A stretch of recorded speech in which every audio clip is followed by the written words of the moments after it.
Hello everyone, welcome to Action Spot live stream channel, and today we invited to speak with my best friend Kim Daly, and she's not only the best friend, she's also a CEO of Prosperity Lane.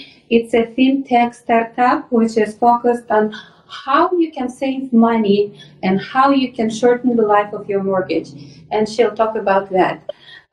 Kim, allow me to ask you a couple of questions. And first of all, thank you very much for coming. Thank you very much. Thank you for inviting me. Saturday afternoon, lunchtime, talking. Thank you. And on that note, I'd like to ask you some things like, can you tell me a little bit about your life experiences or a little bit about yourself and what made you start this company? Okay, well, what made me start this company is many years ago, my father had purchased a 30-year mortgage, and he was 12 years away from retirement. And it occurred to him that maybe that wasn't the best thing to do, buy a 30-year mortgage when you're 12 years away from retiring. So my father had called me up, and he had asked me if I could help him solve a problem. He said, as you know, I have a 30-year mortgage, and I'm retiring in 12 years. Can you help me get rid of this? And I'm thinking, sure, pay it off. But he says, I have a few caveats. He said, I don't want to do biweekly. I just got the financing, so I'm not refinancing. I don't want to throw extra money at my mortgage, and I'd like to eliminate interest. And I thought, gee, Dad, is there anything else you would like? Yeah. And he said, yeah, it has to be legal. So I began looking around, and I discovered an equation that solved all his problems. And from there, I was so proud back in the day. We didn't have all this fancy software to do things. I had to manually generate his report and do these numbers. But anyway, I wanted to impress my father. Look, you're spending all that money at college. You didn't waste it. I went to his house. I did the presentation for him and my mother. And my father looks at it and goes, huh. And he gets up and leaves the house. I don't know what he's thinking at this point. Well, what he did was, because he was in a new subdivision, he actually went outside and knocked on his neighbor's doors on either side of him. He came back with two couples, and he said, look what my daughter just did. So they looked at his report, they saw what it was doing for his mortgage, and they wanted the same thing. They wanted a report. So I immediately saw that there was a need for this service. Right. And I really had no intention of creating a business or another job for myself at all. I was just really trying to help my father out. But I saw that there was a need for other people. So the company quite organically grew from just me to over 20 people helping me manage referrals. Wow. On this business in 9 months. I mean, I had hired in 9 months, because when I would show somebody what to do, they would say, can you show it to my mom? Can you show it to my sister? Can you show it to my brother? So every time I would show one person, I would end up with 2 people. So exponentially, it blew up. And then the rate was so affordable, it was based on what people could afford. And I don't mean what you make. If your principal and interest is $500 or $5,000, that's what you can afford. So that's what I based it on, and that's what people were doing. And then we all know what happened in 2009 and 2008. Yeah, it was like I just drove off a cliff. People didn't care about their mortgages, but yet my program could help people who were upside down not be upside down in their mortgage. So that was a benefit, but at that time people were just afraid. So again, I forgot about it. I put it on the back burner, and I didn't really think anything of it until I was at an event in San Francisco, and at my table is a writer for the San Francisco Times. And she says, I swear to God, the same thing my father said. Hey, I'm retiring in 5 years. I'm like, good for you. She said, but I brought a splurge vehicle. Like, she had a $90,000 vehicle. She said, and I've got to pay for that for 10 years. Maybe that wasn't such a smart idea. So on a napkin, I showed her what to do. She wrote about it. It became her #1 article. And now here I am back in this business. But I didn't want to do it the way I did back in the day, where I would go to people and do the reports and have overhead and payroll, etc. So Holly Hansen, my co-founder, said, how about if we create an income generating tool for trusted money advisors to add to their list of services to offer people. Right. And I thought, well, that sounds like I don't have to do a lot of work. Little did I know that there's no such thing. When you're the CEO and starting a company, there's no such thing as a little bit of work. There is no free lunch. No free lunch. But she gave us the idea and we started to work on it in that direction. So I was very excited that she gave me a different approach to the business because I was not intended to get back into this. But I saw there's still a need for this. And now with interest rates going up, there's going to be more of a need for this. Exactly. And on that note, from what I know, you started in 2017, right? And now yes. We're already beginning of 2019. The mortgage Correct. rates are going up. And I know that it's not only for mortgages. It can be any loan, right? Any fixed rate loan. So if it's a fixed rate loan on your car or anything, any fixed rate loan, we can work, this equation works for that. This algorithm works for that. There you go. So if I can, going back to mortgages, most people don't know, I mean, they're just happy they get a mortgage. They never really look at the loan. So they don't know that the loan is front loaded. All the interest is in the first 15 years. 90% of the interest on your loan is in the first 15 years. That's what our equation goes after. We go after those first 15 years so that I don't care what the interest rate is, nobody's paying it anyway. I mean, the banks care, but other people are going to be saving 45%. They're going to eliminate 45% of their interest. Wow. Just because they are shortening the life of the mortgage. Yes, and the shortening the life also. Amazing. So 2019, beginning of 19, beginning for 2019 for Prosperity Line. What do you think the economy looks like in 2019? Do you have any views on that? I do. I think that as the economy grows and expands, it's really, there's a lot of good opportunities for people. Interest rates are going up, housing prices are going up. That means our solution is going to explode because it's really going to change the way people think about money and not just be happy. Oh, I got a mortgage, I'm so happy. You know, people don't understand the house doesn't cost you money, the mortgage costs you money, but people will spend so much time looking for a home and so little time looking for a mortgage. Yeah, so when the economy gets better, what's that? It's what's this? The best kept secret, an open secret in the financial industry. Mortgage is your catch, and no one cares. Just a mortgage. Exactly. They're counting on people not asking the right questions when they get a loan. Most people are just happy. Oh, yeah, I get to buy a house. I'm financed. They really don't ask the right question when it comes to what's this loan really costing me and what does it look like? So what we're doing is giving a simple solution. Right. So let's say I have a mortgage, right? And they are always telling me that you have to pay this many points on it. That will be your fixed rate, and this is your down payment. Is there something which you would recommend people to look at when they're at the closing and buying? I mean, it's especially relevant for California, where the houses are now extremely expensive. Like city of San Jose housing market just blew up, and the house which was $600,000 in 2013, now it's $1.4 million.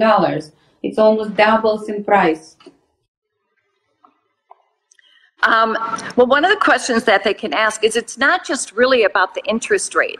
Is there a pre-penalty?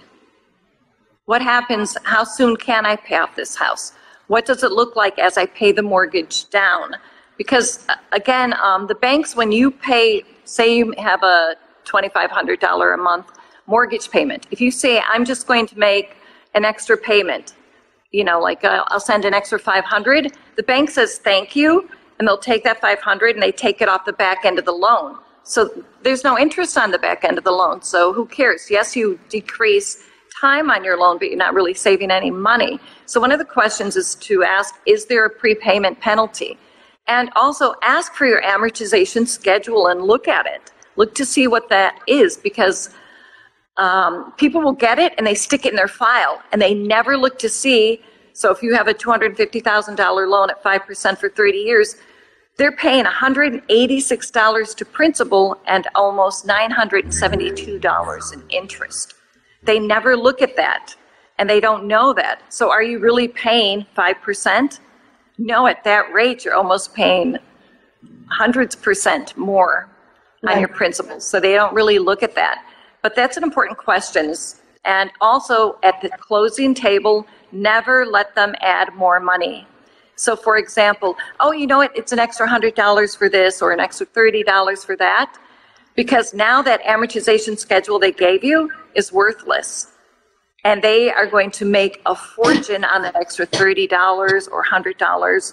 So dig into your pocket. If you've got to run to the ATM, don't let them pad at the end, because it's going to throw your whole mortgage, your amortization schedule off, and it could even add a year to your mortgage payment. Wow. So there is a huge penalty for this $100. Yes. So when you're at the closing table and a broker will say, well, you know, it's an extra 30 for this or an extra 45 for this, should I just put it in the loan? The answer to that should be no. I will run to the ATM machine. I'll give you whatever it is. Interesting. So when you started building the Prosperity Lane, and I know you had a lot of iterations on it. Now, what were the aha moments for you, and what would be the aha moments in 2019 when you look in the whole lending business perspective? Like, there is now solutions which are offering tech solutions, which you know about, and brick and mortar solutions which are offering you to optimize the mortgages, to do this and that. But how is Prosperity Lane fits into this picture, and how is Prosperity Lane provides this aha? Well, one of the biggest ahas was the name of our company, which we're changing to Accelerator Report, because everybody, when I would give a presentation, is looking for Accelerator. Nobody was typing in Prosperity Lane. That's our first aha, because accelerating your report makes sense to people. Prosperity Lane wasn't really, it was resonating, but nobody was looking for that. So people were coming back to me saying, I can't find your website. And when I give the presentation, we talk about accelerating your payoff and eliminating interest. So we're now called Accelerator Report. That was one of our aha moments. The other aha moment is that in working with Holly Hansen and our development team, she really has the mindset to look and say, what would a bank do? What is a bank thinking? How can we get maximum impact? And she's created all these different scenarios that we've run through and tried through the banking industry, because we want to make sure that they don't say, oh, you can't do that, or they're going to put a stop on us. So the aha was that we've now created so many different scenarios that we can answer any question anybody would have. Wow. In regards to what does this look like if I just throw an extra 500 versus I do what you say? Or what does this look like if I, put more than the amount or double the amount? What does it look like, et cetera, et cetera? So in all of these scenarios that we've done, the Accelerator Report Builder comes out ahead, which was surprising to me because I knew that it worked for certain loans. But in working with Holly Hansen and not the banks, because the banks won't give me any information. That was the other thing too, is the other aha is that your bankers don't really know what they're doing. However they set up their loans, however they set up their algorithms, they don't really know who you need to talk to figure out what's going on with your loan. So also, again, Holly Hansen said, why don't we talk to college professors who are skilled and learned and educated in finance and accounting and economics. And in talking to them, even some of them were like, wow, this is very interesting. So my aha was that the bankers don't know as much as you would expect them to know, and that college professors know a lot. That was an aha. If you really want to see what's going on, go to the people who have researched, studied, and understand this. And I could ask them questions and get answers right away. Whereas I'd go to the bank and I'd have to call this person and this person and this person and this person, and we would be, my God, one day I was on the phone for 4 hours and I didn't get any answers. Wow. But you did. What I like about Kimberly is you actually go after it. You get on the phone. You start talking to people. That's what in entrepreneurship world people say the groundwork or get to know your customer. In a cryptocurrency, it's KY, know your customer, KYC. Yes, so yes. In the brick and mortar world, we keep forgetting about that KYC, but it's extremely important, and that's what I think you are doing over and over and over. And a lot of people should take a cue from that. Well, and that's another thing. When you're developing a business, you don't want to make it perfect. Don't make your business plan perfect. Don't make your business perfect. Don't find the perfect name. Don't have the perfect emails, because your client is going to tell you what they want to hear. Yes. So if you think in your head it's perfect, then you're less inclined to change things. For me, I didn't know that Prosperity Lane wasn't resonating until everybody started coming back at me saying, I can't find Accelerator Report. Were we reluctant to change our, branding? Yes, but give the customer what they want. Yes. So, yeah, I always go after the customer first and let them tell me what they like, don't like, because I don't want to have something that looks perfect, and then a client comes back, and then I'm like, oh my God, I just spent 3 years making something perfect and they don't like it. No, they just don't like it that way. So I know now this product is growing and ranking up, and you are of course living in South Florida. So, and that's how is South Florida, by the way? Thank God we're not up north. Oh my God. It's so nice here. We were actually 100 degrees warmer in Florida than my family was in Illinois. 100-degree difference. That's how crazy it is. But the business out here is very good because I'm in South Florida and a lot of Silicon Valley and entrepreneurs are moving down here. So there's a lot of great opportunity for growth. But doing fundraising in South Florida is harder than in Silicon Valley because out here it's old money. Yeah. So they don't believe in all the flash. They want hard, cold facts all day long. Whereas in Silicon Valley, people are more inclined to take a risk because they're like, well, I'll make more money. If it doesn't work out, I'll make more money.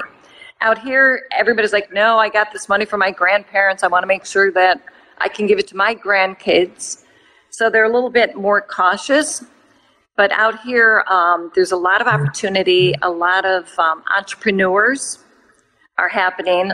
And there's two main spots, Palm Beach and Miami. So if someone's going to come out here, if you want more fun money, that's Miami. If you want to get fundraising from serious investors, that would be Palm Beach. Got it. So let's go back to the financial fintech industry overall and Prosperity Lane itself.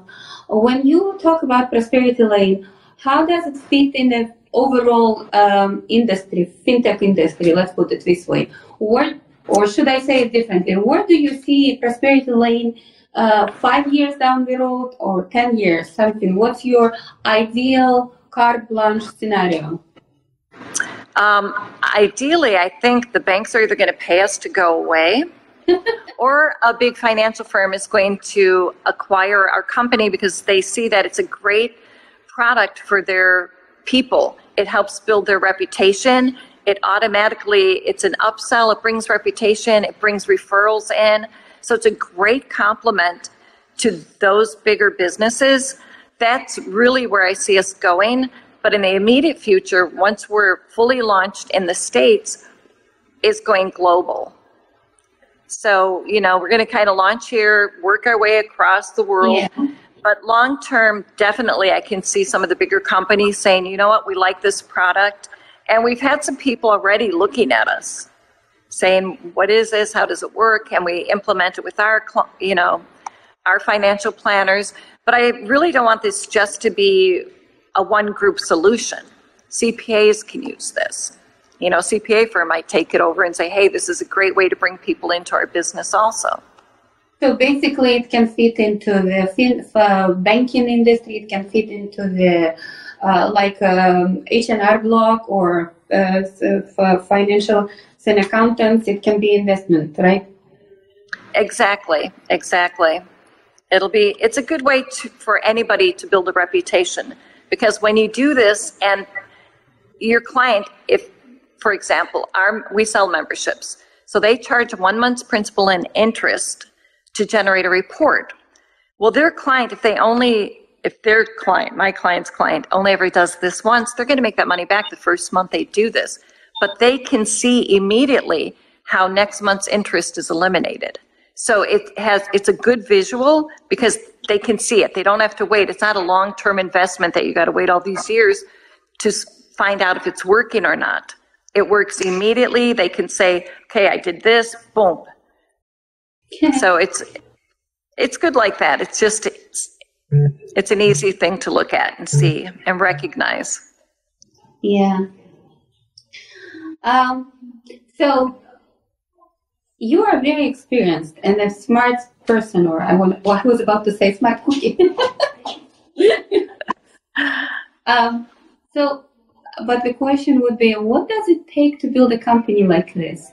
Because you are competing with the big wigs. You are competing with the heavy competition on a technical side, on a business side. It's very competitive market, or I should say competitive niche. And there is a lot of naysayers. And so what does it take to be king? What does it take to be King Daly on a daily basis? On a daily, well, it's funny, Kim Daly on a daily basis. Well, part of it is that it's knowing what your product is and finding a niche within the bigger markets, because there's so many opportunities in some of these bigger markets, and it's being able to find that niche and then knowing what it is. I mean, and having the background for it. You have to have the skills in like finance, you have to understand accounting, you have to understand the markets. It's not just like, oh, I got an idea and let me go out there. And then it's being confident and honest. When you're doing something, you have to be very honest with yourself about, what is this doing? Is this just something I'm doing for myself? In which case those things don't last very long? Or is it something that's going to really have an impact on the economy and on regular people? And when I created this, my father had an 8th grade education. So when I did this, I wanted to be able to explain to him, this is what it is. So it's having the knowledge up here, but making sure that people aren't afraid of money, that they're not afraid of the solution, that it's not so convoluted that they're like, oh my God, I don't know what she's saying. Right. So that's what's very important, is making sure that your message resonates with everybody. So if, for example, I have a financial person and they want to talk numbers, I can do that. But if I just get the guy who cuts our lawn and he wants to save on his mortgage, I can do that also. So it's making sure that your message is communicated properly across the board. It can't just be for one demographic. That being said, not everybody's going to be my client. So I'm not going to cajole, convince. No. There's over 9 million homes sold in America. How many? 9 million homes in America. Wow. So they're not all my clients. What about the internationals? Can you apply the same model and same algorithm towards the international? Like, I know that Middle East is growing by leaps and bounds. There is a lot of in real estate investment. South Africa and Africa overall right now is in a full industrial revolution and revamp. So we've actually tested it in some other countries, because banking is banking. Right. Mortgages are mortgages. It's not, whether it's in Spanish or French or German, banking's banking. The only country that we saw a difference with was really England and Australia, and that's because they have like 40-year and 100-year loans. Wow. So they have a different way of kind of working their banking system, but everybody else is copying us, which is great for us. They're copying the U.S. So a lot of the banks, I mean, a mortgage is a mortgage. They all learned, hey, we're going to front load the loans. We're going to take it like this. So yeah, there's a huge opportunity across the world, and we have tested it in a couple of other markets to see what that looks like. Interesting. So it's a huge opportunity. So if you would have a crystal ball, and with this industry, and we just finished this talking about global, where would you see this industry, let's say, in 50 years? Like Elon Musk claims that we'll be on Mars in 2025. Where do you see the fintech industry and mortgage industry in about 50 years? Because even though it's stable and traditional, it still evolves, right? So, sure. What is the crystal ball of Kim Daly tells us? The crystal ball of Kim Daly says that 15 years from now, if everyone in America used our program, they would own their home. That's powerful. Imagine everybody in America owns their home. No, it's like a dream come true. It would be. And it's easy enough to implement and simple enough to do. So that would be 15-year crystal ball. You could wave at your neighbor, everybody owns their home, and then when they sell their home, they can pay off the next home. That would be my dream. It wouldn't be the banker's dream, though. No. Because they're not making any money, but I'm sure banks are pretty clever. They'd figure out something else, some other way to make money. They'd figure out some other solution, but that would be my crystal ball. Everybody in America is using this, doing this, and in 15 years, if they started today, they would all own their homes, and they would eliminate 45% of their interest. That's my crystal ball. Amazing, simply amazing. Kim, now it's a little personal question. I sometimes ask it. I know that you started investing in cryptocurrency when only few people learned about Bitcoin. So why did you, with no technical background, believe in Bitcoin? Because you believe in it and you invested, and outside the geeky engineering crowd, it was a topic which everyone was scoffed on. So this is what happened. Everything's like a story to me, okay? I met somebody when I was working with the Small Business Development Center and also Silicon Startup Cup. And I had met him a couple years before I moved to California, and he was talking about cryptocurrency. And everyone's like, what is it? What is it? Explain it to me. Well, explain what $1 is to me, and I'll explain what that is to you.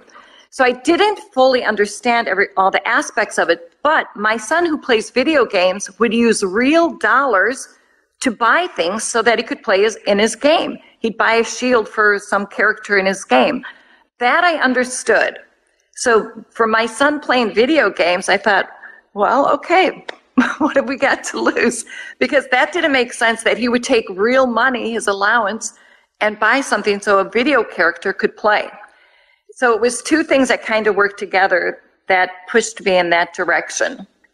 It was like, okay, I get it, I see this. And then, of course, everybody's like, well, how do you know you're not going to lose money? As an ex-stockbroker, there's no guarantee you're not going to lose money. There you go. Yeah, you can lose money any day. You could, have your wallet in your hand, go to the grocery store and lose money. Yep. So that question to me didn't resonate. Because you lose money, you make more money. We live in America. If I grab a squeegee and a bucket, I'll make money cleaning people's windows as they stop at the stoplight. They might not like it, but... This is amazing, truly amazing.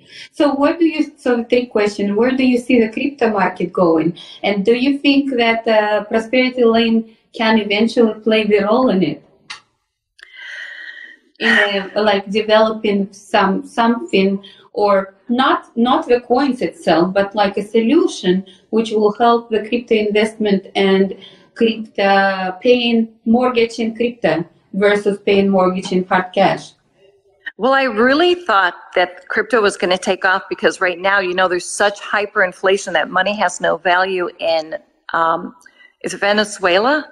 Yeah. Yeah, okay, in Venezuela right now. But they've always had problems. Even in the 80s, whenever there was a problem, we would always, as brokers, we would bet against them because we knew that they always had hyperinflation. So I really thought that those people were going to jump ship and start buying cryptocurrencies. They didn't.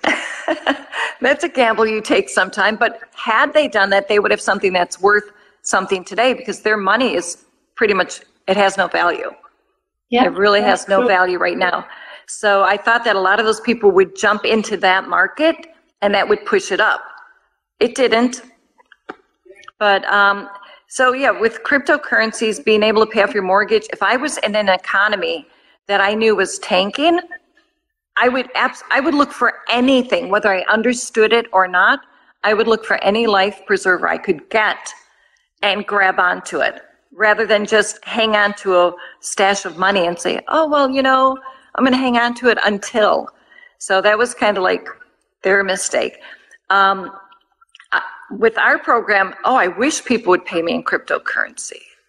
Please, you know what? Now that you've said that, Holly, if you're listening to this, make a note. We're going to allow people to pay us in cryptocurrency. Yeah, I mean, why not? Why not?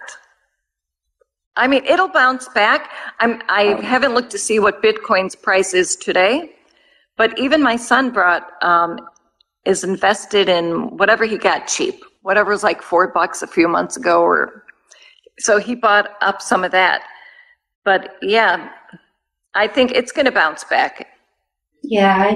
People get afraid because, the governments are going to get involved, and the governments want to get involved because they can't manipulate the price. It's kind of worth what people think it's worth. So, and the governments are powerful. I'm not saying they're not powerful enough to get involved, and I think that's why it kind of dipped. But people are going to come back into it. So it's just, if you've got cryptocurrency, hang on. And if you don't buy it, don't panic, don't sell. Don't sell, no.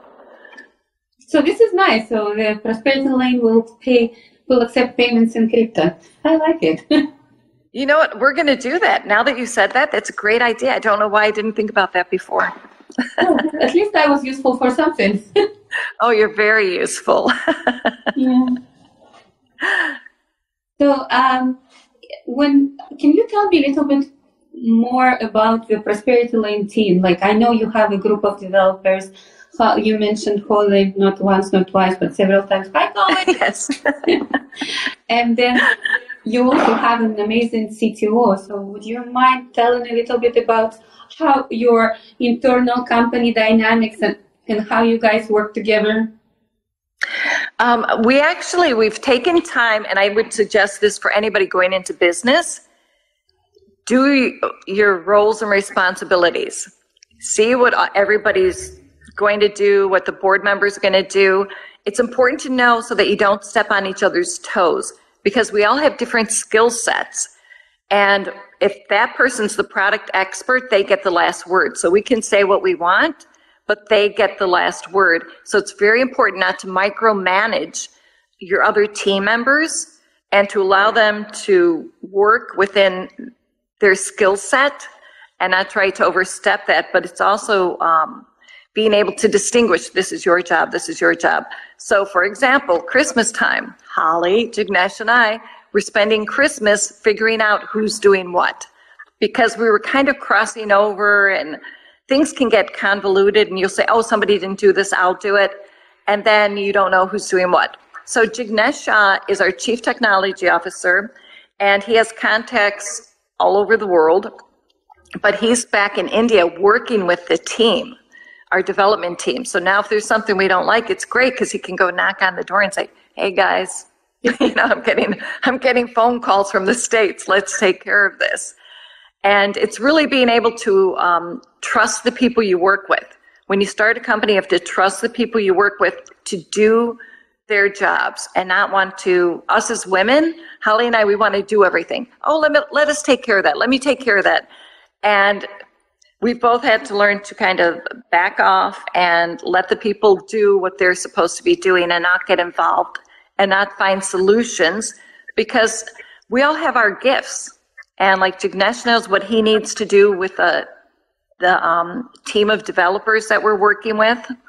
You know, Holly knows what she needs to do with her business, her end of the business. So we just we try not to step on each other's toes, and we pull out the co-founder agreement when we step on each other's toes. And we will beat each other over the head with it until the person trying to get in somebody else's way gets out of the way. So that's very good. But we met Jignesh in Silicon Valley. He and Holly actually worked together for one of the companies. And now that he's in India, he's able to work with our team. But the thing is, the team's also here in New Jersey, or no, Pennsylvania. They're in Pennsylvania. So, you know, the world is small now. We've got people in California and India and Pennsylvania, us over here. And we're actually going to get the team, everybody together, sometime maybe in like March or April. We're going to meet down here because I'm not going north. I'm not getting cold. Okay. So we're going to bring the team, you know, like Jignesh and Holly and Soft Sages, which is our development team, you know, and kind of meet and be able to see the people we've been dealing with and talking to. So face to face, team building. Yes. Off you go. Exactly. Because we did a soft launch with our company a couple months ago. And, you know, with the soft launch, you don't know what you don't know. Things break, codes break, you got to redo things. But and now we're getting ready. You launched it. That's the most important part. You didn't hesitate. You launched, and now you're fixing what you've learned. Well, yes, and that's important too, because people will sometimes wait until they get everything perfect again before they launch. Again, our clients came back to us. And the things we thought, oh, this is great, you know, they said, no, that's not.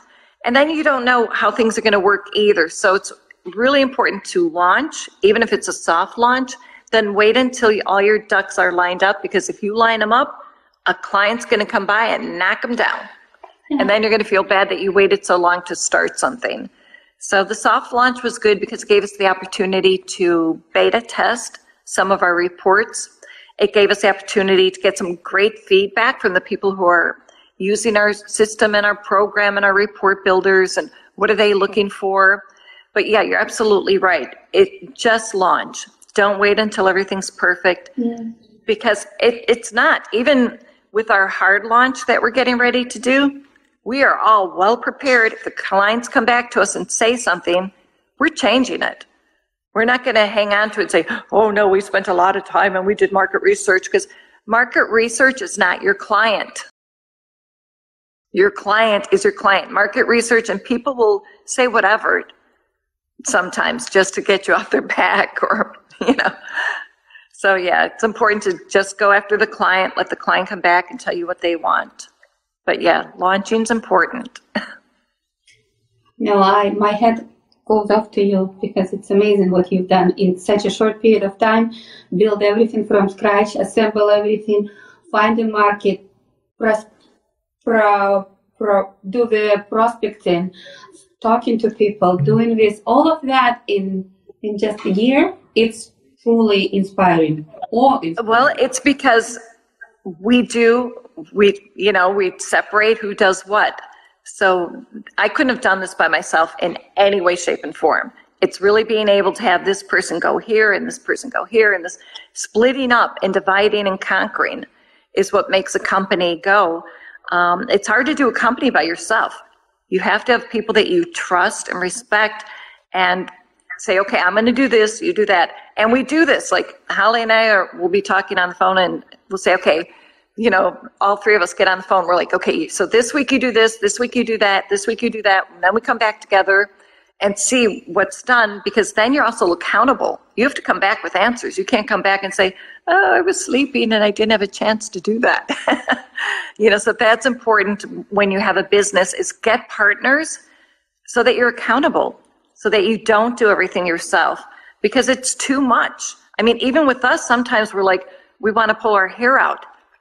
because we're like, oh my God, we have 9 days, we have 8 days, we have 6 days. You do the countdown and you're just so busy running around. And by having partners too, they can grab you and say, hey, wait, come back. Maybe you need to take a minute to think about this. Or are you going in the right direction? So I think that's so important is no matter how smart you are, what kind of business you think you're going to generate, bring in co-founders. Bring in people you can trust and work with so that it doesn't all fall on you. Because nothing will kill a business like being frustrated and thinking, I got to do everything, and now I got to do this, and I don't have money for that. And then when you have co-founders, you can pick their pockets as well as your own. When you've got that head, you're like, give me money. So that's another advantage to having co-founders. So don't get yourself broke, dumb co-founders. Get yourself smart, rich ones. There you go. Okay, so if you would have a carte blanche, what would be your dream?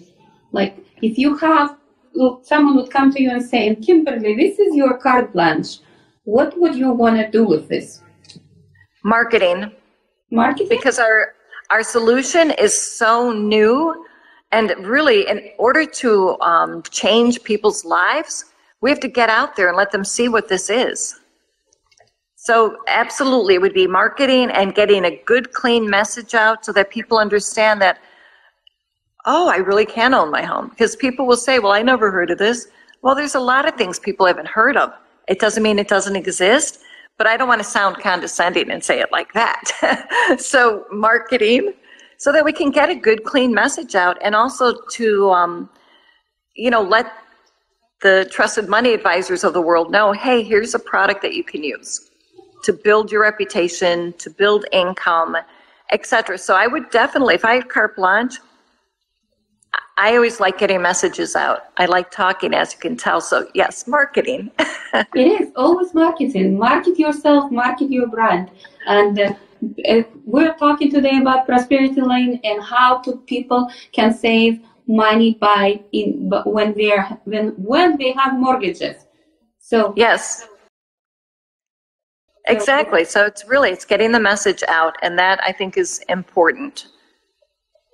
So what's the hashtag? Hashtag accelerator or hashtag Prosperity Lane? Hashtag accelerator. There you go. Remember that. Hashtag accelerator. Yes. Hashtag accelerator. So our time is coming to a close, and do you have any final thoughts about the Prosperity Lane or overall things? My final thought with the accelerator report is I'm very excited right now because we are doing the hard launch. It's amazing. And I've got everything. So I'm nervous. I'm very nervous and excited right now. So my final thought is that I know that what we have is really going to change. It's going to change people's lives. And we're not the Uber of something. We're not the next Yahoo of something. And we're not an industry disruptor. We've got an easy, simple solution for every person who wants it. And that's pretty much a thing to leave everybody with. If it's something that you want to do, it's not convoluted. I know it's finance. I've done all the hard stuff. So they don't have to think about that. So all you have to do is go to www. what? ProsperityLane.com. And for now. It'll be accelerator report pretty soon, but with an X. So if you spell Excel, XCELERATOR. There you go. We'll provide the link too. Yes, we'll provide links so people don't have to try to figure it out and spell it out and everything. Kimberly, thank you very much for your time today. Once more, say hi to your family, Doug. I will. And thank you so much, Olga, for having me on. And hi, everybody out there who's watching us today. And I look forward to talking to anybody who has any questions. Thank you so much, Olga. Thank you. Watch this video in the next 2 years. You will be surprised how big this company will become. Bye. From your lips to God's ears. Yes. Amen. Thank you, Olga. Thank you. Bye. Have a great day.